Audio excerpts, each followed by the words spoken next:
Hi, Hannah. Hi, Rebecca. I am so happy to have you here, everyone. This is my guest, Hannah Gal. She is a producer, a writer, an actress, a fitness guru, and a YouTube influencer with 500 million views. Oh my God. And it goes on. She's a very accomplished woman. She co-wrote and produced Elvis and Nixon, which was Amazon's first original movie. And she's currently in production for a film called Traumaland, and it's based on her best-selling book. So you are an author, you are a singer, you are an actress, you are a coach, you are a fitness guru, you do it all. I have a summit that we're doing here with 7 areas of life to get into balance, and you could literally talk about all 7 areas. But today Well, we're going to focus on emotional health and how we can set goals for our emotional life to have our emotions at a level 10 in 2020. So I'm going to start with, how do you stay emotionally fit? all those things you mentioned, one of the things that you didn't is that I'm the daughter of Holocaust survivors, which helps explain all the other things. Overachiever, that's a very typical syndrome of Holocaust survivors' children. And I remember as a little girl, I was listening to my parents proving each other wrong in 3 languages and wondering, like, wait a minute, these people went through the Holocaust. They lost their entire families and then lived in a hole in the forest, not knowing if they were going to die at any minute. You'd think they would be grateful and happy, but they weren't. They were at each other. And I would always try and figure out, okay, what can I do here in kindergarten to help my parents become like calmer people so that they could better take care of me. And so as a child, I grew up a caretaker. I remember my parents screaming at each other. And then turning to me and saying, it's because you're not a good girl. If you were a good girl, we wouldn't fight. And so part of me was trying to always figure out, now, is that true? Because it gave me an exaggerated feeling of importance. Wow, I caused all this? I better be very careful about what I say, where I go, who I talk to, because I'm this influencer. And that's funny because I end up an influencer. But I knew as a child, if I didn't take control, everything would just go to hell. And knowing about the Holocaust, there was always that extra little bit of terror. So I would come home from school crying, Ma, the girls in school don't like me. And she'd say, you think they like me in Poland? And that would kind of put everything in perspective in a way, but it also taught me how to dismiss my own reality, my own emotions, because nothing that I ever could have done could be as bad as the Holocaust. Nothing I went through. The Holocaust kind of spoiled my parents for regular suffering. So I was always trying to figure out, like little Nancy Drew of psychology. Now, because of my high anxiety, going to school was very difficult. Mm-hmm. So I was, unbeknownst to me, a child of very high IQ, but when you have no self-worth, you don't believe in yourself and you can't exercise your mind. You can't. You know, I remember I was in therapy. My mother said, you're such a smart girl. Why can't you figure this out by yourself? And I'm like, Ma, you can't. It's like trying to hammer a nail in a wall using a banana. I don't have the tools. I know how to fix other people. It's so easy for us to see what's wrong with other people, but to be still. So and to what are look some of your tools that you've gotten over the years? Because it sounds like you're a recovering control freak. You have a lot of anxiety. well, and that doesn't go away. How do you manage it? I have so many breakthroughs. One is that I realize when we look back and look at our stupid behavior, and we are all periodic idiots from time to time, we don't know, it's so much easier to learn afterwards. When we look back, we tend to pluck that weird behavior out of context, look at it and go, oh my God, am I a moron? I can't believe I did that. Feh, as my mother would say, feh. And then as an agoraphobic, you know, being the child of survivors and all that stuff, I was afraid to go out, and it continued through my whole life. And it's something I deal with today, kind of like I manage it like an ongoing disease. Mm-hmm. So I just realized that I have plucked this information out of a context where it made sense, where like, wow, if I really think about it, of course I did that. That seemed right at the time. But now, Monday morning, you know, looking back, where we realize our mistakes so crisp, they're so clear. So my biggest tool is to not judge and punish myself for mistakes, but to learn from them. That's good. And how do you not judge or punish yourself? Do you have an affirmation? Do you have picture a stop sign in your head when you find yourself judging or punishing yourself? How do you correct that behavior? And we talk about neural pathways in our brain. You literally had to rewire your brain to think differently and not punish and judge yourself.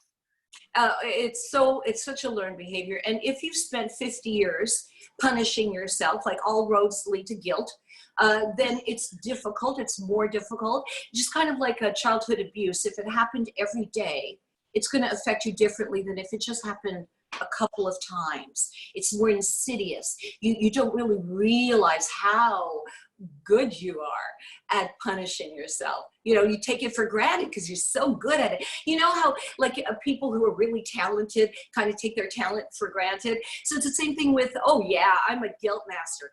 So I learned to tell myself a better story, and the neural pathways, I'm catching myself earlier and quicker. So I remember one of the most important things, you know, I would have been a much bigger, big star, obviously. You were you were a huge star in the 80s. I mean, I was reading your bio, people like Marlon Brando and what other big stars were devotees of your show? Eddie Van Halen freaked me once because he came up to me to tell me what a fan he was of mine. Panama, really? Yeah. Okay, so I had no self-esteem, as I said, and I sucked at auditions because I go in to an audition and I would do it basically. I read it as I thought the person who would really get the part would do it. It wasn't like my best me. It wasn't me shining. You know, it was me trying not to waste these people's time. I'd start the audition with, can I start over? You know, it was terrible. That's one of the reasons I created my public access show and then YouTube, so I wouldn't have to audition. People would offer me work, and it happened. Thank goodness. Great. Right? So this one time, I got a big audition for a show I love called Hung. Do you remember that, Hung? Yeah. I love that show. Mm-hmm. So I was at the makeup mirror the day of the audition, and I saw my hands were trembling. And I said to myself, okay, what's wrong? And like the little girl inside went, you talking to me? And I'm like, yes, what's wrong, little girl? Why? Tell me all about it. And she's like, wow, okay. Well, I'm afraid if I suck at this audition again, you're going to beat me. And I hate when you do that because I don't deserve it. I'm doing the best I can. And I'm like, look at this, hair standing on end. I don't know if you can see that, but it's true. Okay, so I'm like, oh, valid point, little girl. I do beat you up when we don't do well. And she like, yeah, you do. And I'm like, okay, how about this? How about if today is about treating you well so that you get a good night's sleep? And she's like, yeah, that would be really cool, but doubt it, no you. And so I said, okay, all right, I understand your fear here committing to this, but I'm gonna do my best. Okay. So I go into the audition, and because I had this goal I'm just going to be the best me I know, and not like, get the job. I got to get this job. So I'm just like determined. That's my goal. And to get the line out right. And so I walked into the casting director's office and I looked around, and it was actually quite beautiful, which is rare for those offices. As you know, you're an actress. So I said, wow, this is a really nice room. And the casting director kind of woke up out of his like cloud and went, yeah, it is, right? And I went, oh yeah. So I slated, I did my line, and there, you know how in a script sometimes there's a ... and it's for, you know, so a lot of actors is pause, thinking that's what you're supposed to do. Well, I know better than to do a big pause. I know it's just like almost like a new idea, not to pause, but I'd forgotten the rest of the line. So my pause was a little too long. So I said, my line was, if I can remember it, I found the cannibalism, see, I forgot it too. Oh yeah, I found the cannibalism so unappealing. Anyway, so he stopped the thing and he said, okay, let's try it again. This time, not such a big pause. And I'm like, I know, right? But I was like, what was the cannibalism? Unassuming. I'm like, I totally went. So he laughed, right? I did the line again. Goodbye, thank you, that was great. Well, they always say that was great. I mean, right, every time. You know, they never say you really suck, you should really think about working at Denny's. So I go down the hall, leaving, and my first thought was, I blew it. And then I remembered the commitment to the little girl. Mm. And I said, you know what?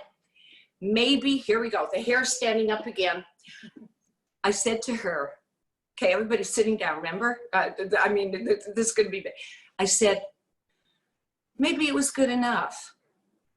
She like shook a little. I thought it was an earthquake. Maybe it was good enough.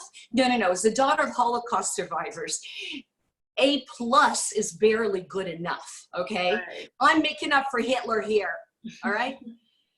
So I go home, what do you think happened? I got the part.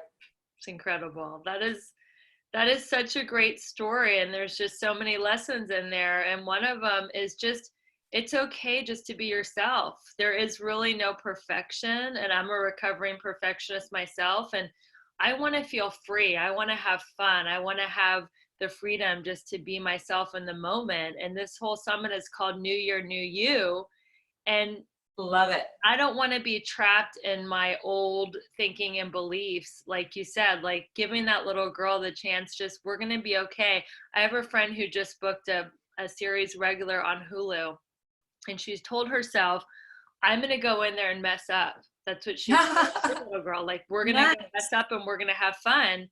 And because she already went into the audition knowing she was going to mess up, she was free in her audition, and she got the series regular on Hulu. And I was like, wow, like that's even, I love that. Yeah. Yeah. So I love the video that you put out. You have great content, by the way. I've been looking at your YouTube page.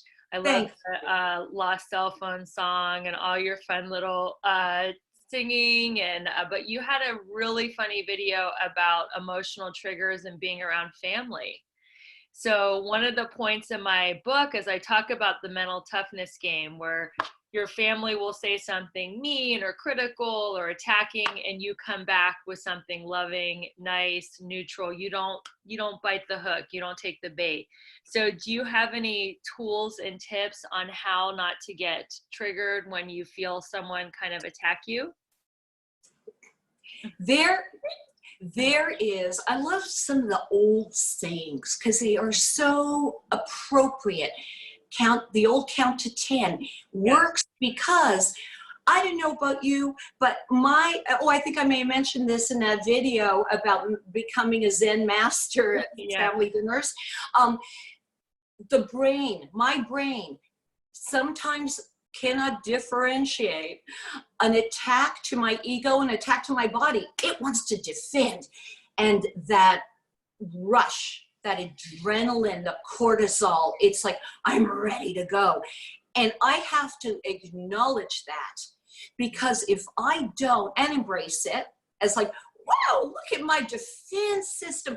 Man, if there were a saber-toothed tiger and living next door, I would like be totally safe because my instincts are good. Just like love that reaction, know that it's there, understand that you can. You know, the thing is about family, that they can regress you and trigger you when you let your guard down. Now, do you want to keep your guard up? No, because you can't live like that. You Right. don't want to go around vigilant. However, to acknowledge that, that they will get you when you're down. Here's what I believe. When we're little kids, the biggest yelled at and punishment experiences that we have happened when we were at our biggest. We were loud. We were opinionated. Mommy, I think that you get a cold because a fly goes up your nose. Oh, don't be stupid. Or, oh, that's so intelligent because, yeah, you heard that you catch a bug, didn't you? That's so smart. Or that's so stupid. Or quiet. Don't you know that daddy's working? Daddy's working. How 50s is that? Don't you know that mommy's working? So we're at our most expansive, our most vulnerable. And family knows that. I mean, you're at home. What are you supposed to do? Be on guard all the time? I tried. As a little girl, I remember waiting for this sensation when I was in bed for my body to relax again so that I could fall asleep because I was so guarded. So we can't be guarded, but we have to acknowledge the family can do it to us at the most vulnerable time when we're not watching, to be aware of it. And if they do, if the cortisol goes up, go for a walk, do some push-ups, do something to stop that stress response right away because it's so unhealthy. They're not feeling the stress. We are, until of course we load off on them and tell them what they did 20 years ago that you cannot forget. Right. I talk about getting a pause button. Like when you feel that cortisol come up and you feel your blood boil, get a pause button, leave the room. Like you said, do 10 push-ups, walk around the block, get off the phone. Because once we get into react mode, then we lose our emotional center. Right. And that's some of their goal. I mean, some of the family and the negative friends, they feel so bad about themselves that they want us to get triggered so we feel bad too. Yeah, I don't think they can even help it. I remember I told my sister, I went back to my Yiddish name, which is Hanala, but for many years I was Susan Stadner because Susan wasn't Jewish and we were trying to pass. Don't ask, but I'm back to my roots. I've accepted that. This is, of course, before anti-Semitism came back, in vogue. Oh, yeah, now it's back. But I remember one time telling my sister that I changed my name to Hanala because I always heard it as Susan, Susan, Susan. And that was my sister's voice, that punishing, invalidating, critical Susan. So so that's why I was Hanala now. So you know what she said? Hanala, Hanala, Hanala. I'm like, oh, okay, thank you for that. Now I got it. Sometimes they do try to hurt you. I don't know what it is. I don't think they can help themselves. It's something I've never tried to hurt someone. I have hurt people, but it's only in my attempt of like being heard or showing them what I think they've done wrong. And that's another thing about building self-esteem. If I go off on someone, if I flip off that 90-year-old woman that I talked about in driving the car, if I end up feeling bad about me. So one of the things that I don't do is I as a sober alcoholic with almost 37 years of sobriety, that's great. I have learned to kind of fast forward to what I might be feeling bad about at night that might keep me up. And that's another trick I use.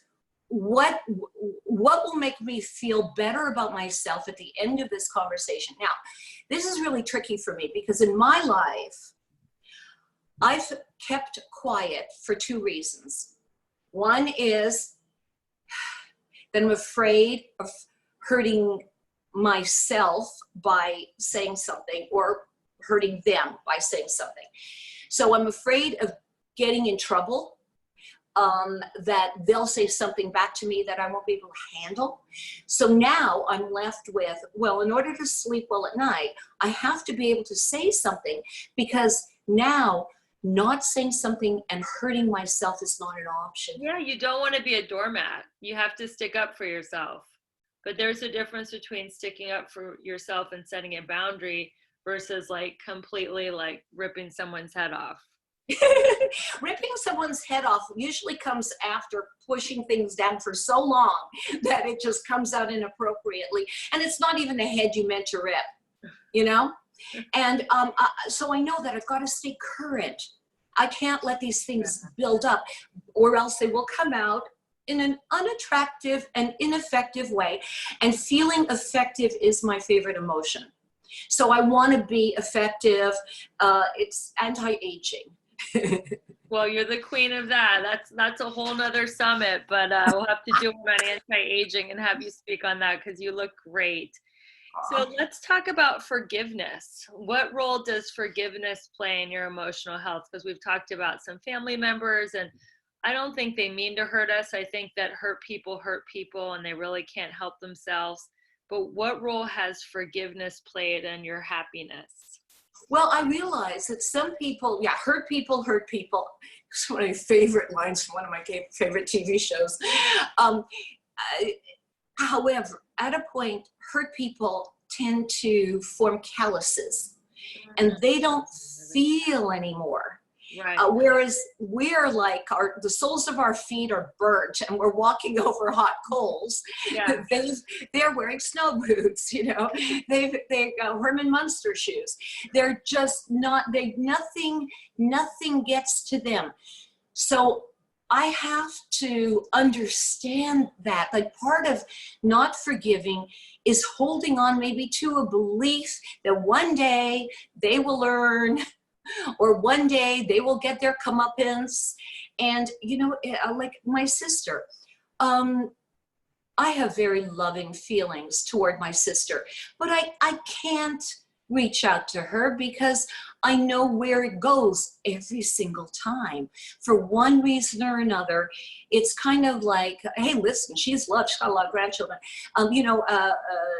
H2O, H is fine, O is fine, you put them together, they become a different molecule. So something my sister and I just can't. And do I forgive her for all the things that she has said that ended up with me wanting to kill myself or just hide in a room? Of course I do. She's the daughter of Holocaust survivors. You know, she's doing the best she can. Yeah. And I do realize that too. But again, she's formed the callus as far as I'm concerned. One time, my sister was getting some surgery. I won't say what. Although, anyway, she was high on drugs and apparently asked for a cell phone. And she called me and told me about this, that she was like getting wheeled in, or she was just wheeled out, or she's really high on drugs. And said, you know, I've never been able to tell you this, but I love you. Aww. And I'm like, oh my God, Sylvia, you should totally do drugs. And then she told me that for so many years working at MCI, she was sitting next to a woman who she liked, but could never really open up and get close to. She wanted to be her friend, but couldn't. And that just like, again, hair up on my arms. It's just like, yeah, you know, this woman who I have spent my whole life, because my sister's 11 years older than I am. So I have, and no one in between. And she was a high school cheerleader when I was in kindergarten, you know, that kind of thing. So I worshiped her, and I was also terrified of her. And so there was a lot of real anger and disappointment, and I had to just let it all go. The only reason we don't have a relationship today is, quite frankly, I don't think I can handle it.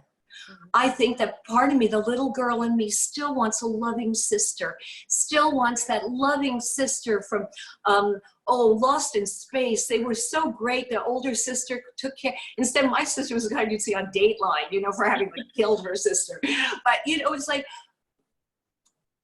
forgiveness, it has to be, for me, like I said, these people, they don't know, they're calloused up, they're living their lives. Forgiveness is totally for the person who needs to do the forgiving, do it for you. Obviously, they don't feel it. We do. Yeah, and not everyone is safe to be in a relationship with, and you can love them and forgive them, but it doesn't mean that you want them in their lives. And we have to be willing to walk away from the relationships that make us, constantly upset if we want to keep our emotional balance. And people say that's mean and how can you walk away? But what are the alternatives? To be like suicidal, not functional, or to be happy? Yeah, I have, here's my test.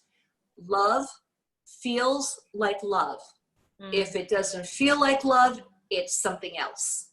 Yes, exactly. I love to say, go where the love is. Go where the love is. And we know who is a loving presence in our life and who isn't. We know it when we're with them, and we also know when we walk away. When we walk away from someone who's not loving, we're tired, we're drained, we feel bad about ourselves. When we walk away from someone who's loving, we feel energized and happy.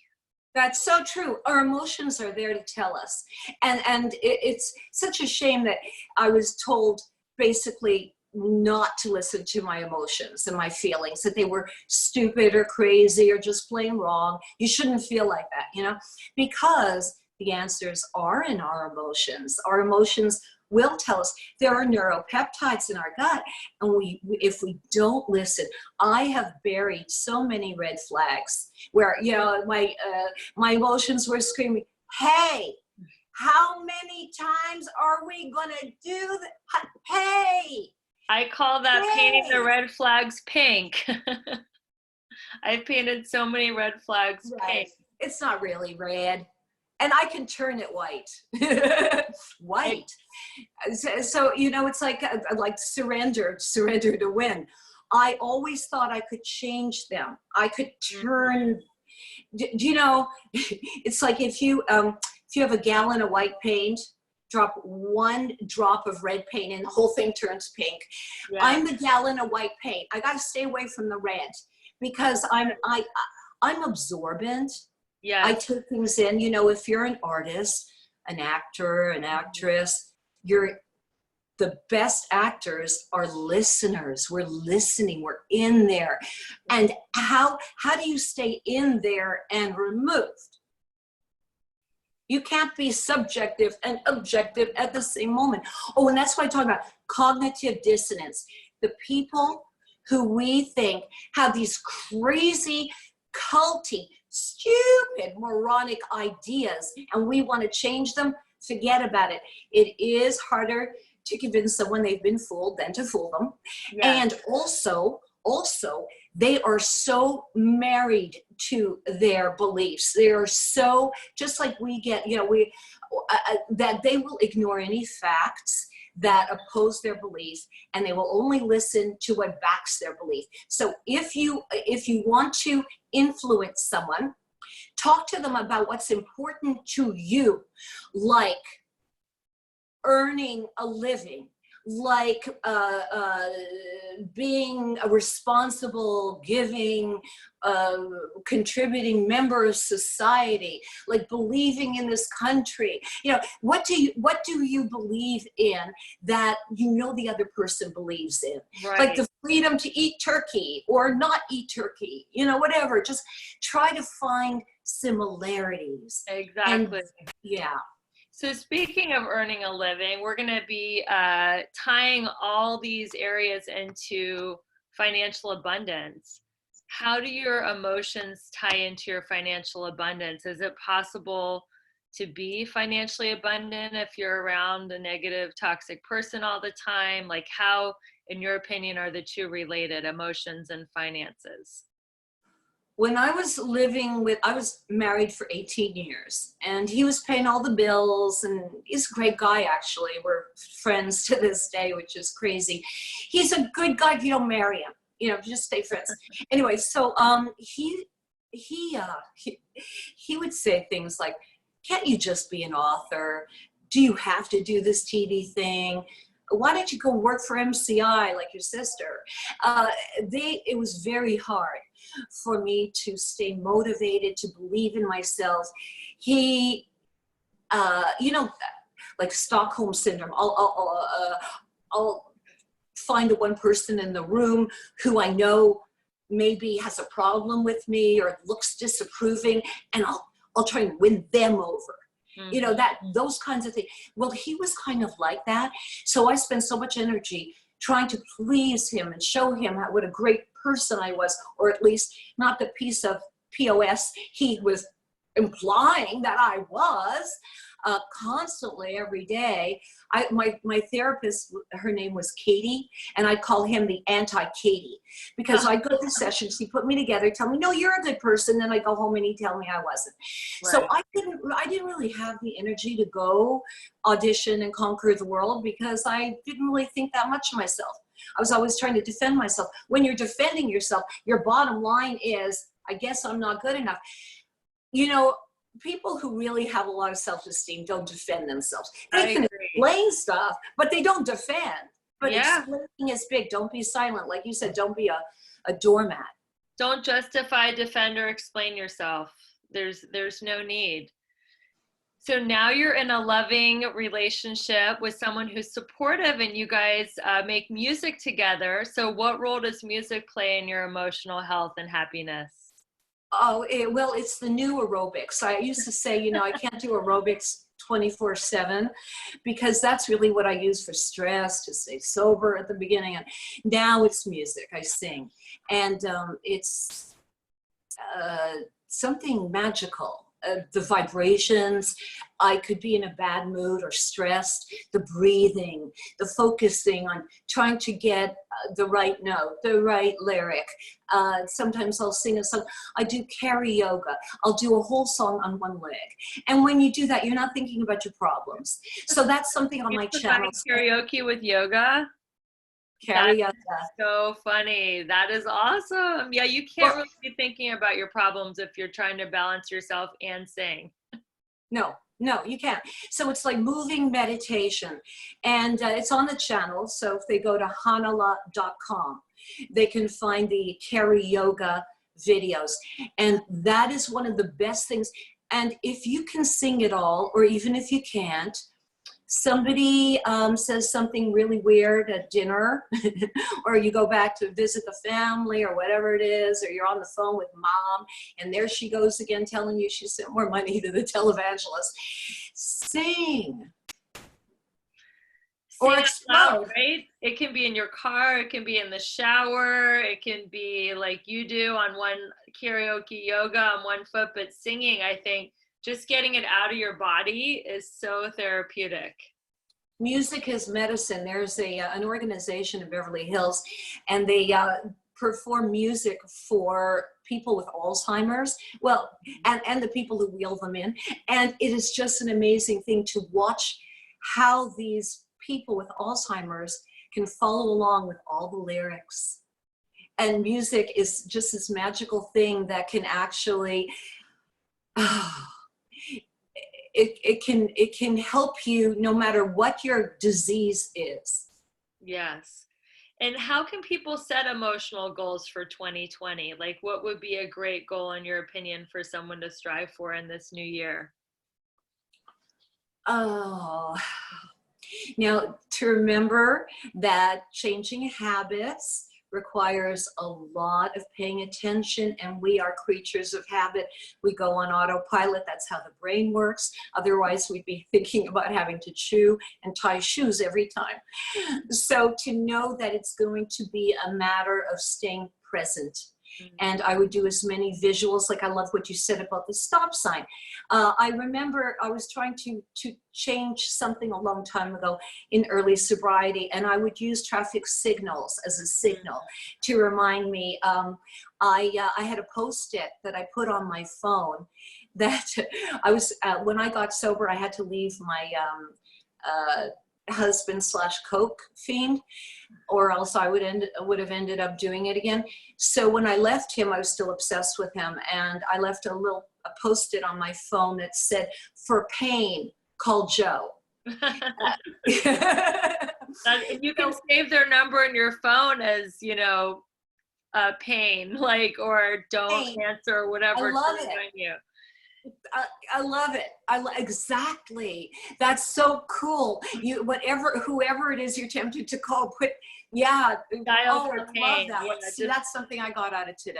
Just to remind yourself Who they really are. This has been so great talking to you. You have so much knowledge. How can people keep in touch with you? Well, I'd like to offer a giveaway today, as a matter of fact. We love giveaways on this show. What is it? I would like to offer a 15-minute training session for anyone who wants to be a little happier through the holiday. Well, we're past the holidays now, but who maybe gained a little through the holidays, gained a little depression, a little weight, and just an assessment of what I think are the best life coach tips so that you can get that through hanala.com. I think would probably be the best way, through my website. Just contact me. And then what is your YouTube page? Well, again, everything is through hanala.com. Yeah, okay, hanala.com. well, they can also find me in YouTube through my entire name, which is Hanala Sagal. And it's S-A-G. As a matter of fact, my name is straight A's, Hanala-Sagal. How about that? That is great. And we're also going to have it in the notes. So thank you so much for your time. It was a delightful conversation, and I can't wait to see you again, and keep on singing on one leg and making movies and acting and writing. And we haven't even talked about how your dogs, that'll be a whole nother one, because we're both dog lovers, and how those beautiful animals keep us emotionally fit. But thanks so much for your time, and it was a great conversation. I can't wait to see you in the future. Thank you. Have a great 2020. Thank you. Happy New Year, everyone. We'll see you soon. Bye. Bye. All righty.